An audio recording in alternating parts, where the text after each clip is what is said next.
Okay, so you want to own 100 rental houses. Here's the fantasy version. You buy a house, you find a tenant, the tenant pays you rent every single month, and that rent covers the mortgage with money left over. Then you do it again and again, 100 times.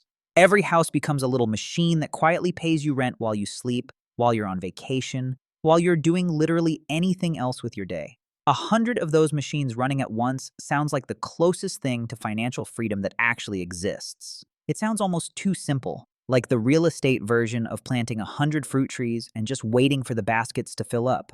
And for a small number of investors, it genuinely works close to that well. Warren Buffett has said real estate is one of the easiest ways for an ordinary person to build wealth. Because unlike a business, you don't have to invent anything, you just have to buy a place people already need. Roughly 16.1 million American households were investor-owned rentals as of recent census data, and small landlords who own between 1 and 9 properties still make up the largest single group of rental owners in the country. This is not a fringe strategy. It's one of the most common wealth-building paths in America. So naturally, you assume that scaling it up is just repetition. Buy house 1, learn the ropes. Buy house 2, buy house 3, and by house 100, you're basically running a passive empire. But here's what actually happens once real estate investors start scaling past a handful of properties. When the excitement wears off and the spreadsheets come out. The math that works beautifully on paper for 5 houses starts to behave completely differently at 50 and differently again at 100. By the end of this, you will know exactly where the real money in a rental portfolio comes from, where it silently leaks out, and what actually separates the landlords who reach 100 doors from the ones who get stuck, burned out, or wiped out at property number 12. People assume rental income is the whole story. It is not really.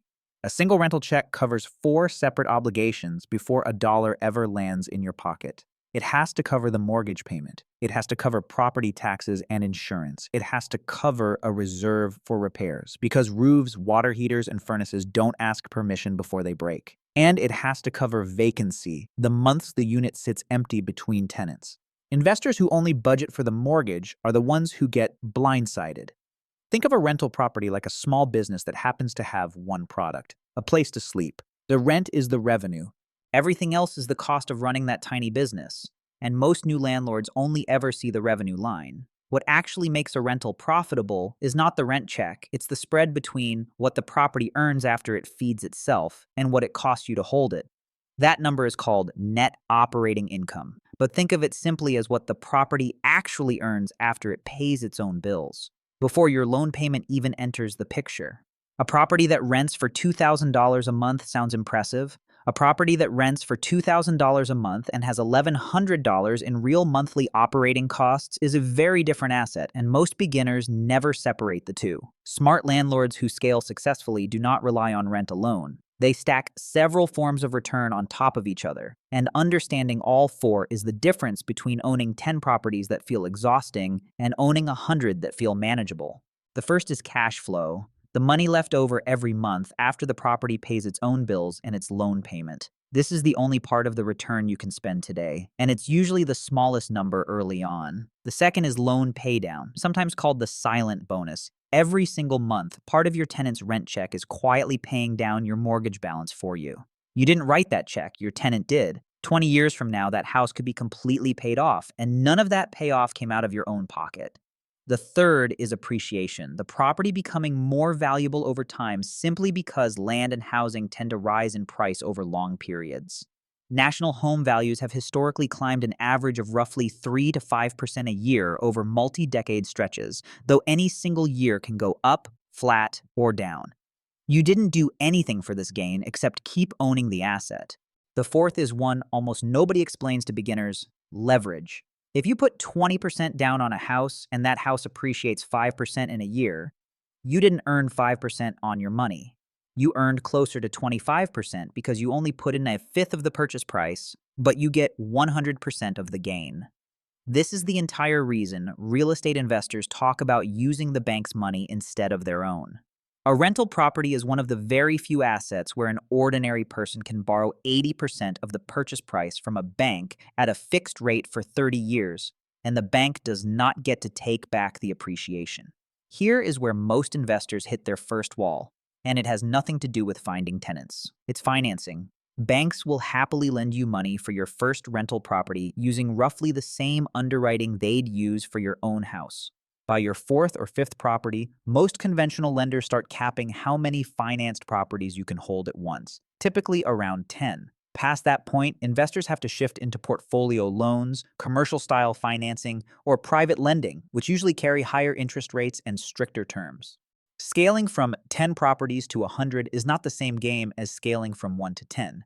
It requires an entirely different financing playbook, and most beginners never learn this until they slam into the ceiling. Then there's the part almost nobody puts in the highlight reel: management. One rental property, you can manage yourself on a weekend. 10 properties, you're fielding maintenance calls at 11 at night. 100 properties managed by one person is functionally impossible, which is why serious portfolio landlords hire property managers who typically charge 8 to 10% of collected rent, plus a leasing fee when they place a new tenant. That's not optional overhead at scale, it's the cost of your own time, becoming a real, measurable expense on the spreadsheet. And most first-time investors underestimate it by half. There's a fifth return most beginners never even hear about, and it's the one the IRS quietly hands landlords every single year: depreciation. The tax code lets you write off a portion of the building's value annually, even while the property is going up in value in the real world. Think of it as the government letting you claim the house is wearing out on paper while it's actually getting more valuable in your bank account. On a $200,000 rental, that can mean sheltering several $1,000s of rental income from taxes every year without spending a cent.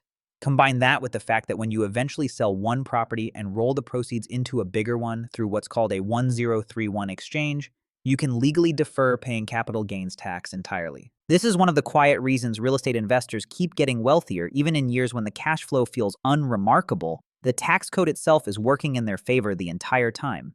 Now let's put real numbers next to two very different landlords. In the good scenario, an investor buys a modest single-family rental for $200,000, puts $50,000 down, and rents it for $1,800 a month in a stable, growing market. After the mortgage, taxes, insurance, a maintenance reserve, and property management, they're clearing roughly $300 a month in pure cash flow.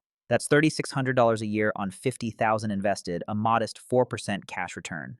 But add loan paydown of around $3,500 in year one and 3% appreciation of $6,000 on the full property value, and the real total return on that $50,000 invested is closer to 26% for the year. Do that 10 times and you have real durable wealth. Do that 100 times over 20 years and you very plausibly become financially free. In the realistic harder scenario, an investor buys in a market with weaker rent growth, skips a proper inspection to save money, and gets hit with a $12,000 roof replacement in year two, along with 2 months of vacancy while searching for a new tenant. That single year wipes out 3 years of planned cash flow. Multiply that mistake across 10 properties bought quickly without proper reserves, and an investor can go from feeling like a genius to feeling underwater within 18 months, even though the properties themselves aren't the problem. The reserves were. The zoom-out truth about this business is this: the properties are not actually the hard part. Buying a house is easy. Anyone with a down payment and a pre-approval can do it. What separates the landlords who reach 100 doors from the ones who get stuck at 5 is systems. Financing that scales past the conventional lending ceiling, a maintenance reserve that's actually funded before the emergency happens, and a management structure that turns you from a landlord answering midnight phone calls into an owner reviewing a spreadsheet once a month. The rent is just the fuel. The system is the engine.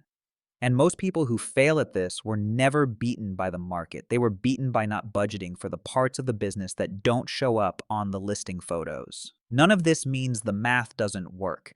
It means the math only works for people who treat it like a real business instead of a lottery ticket, who fund their reserves before they need them instead of after, and who understand that scaling from 10 doors to 100 requires a completely different playbook than buying the first one did. If buying individual houses one at a time sounds slow, there's a version of real estate where you skip the tenants, skip the toilets, and buy entire buildings with hundreds of units already rented out at once. That's exactly where we're going next, into the economics of owning an apartment complex, and the numbers work completely differently once you're not counting doors, you're counting units.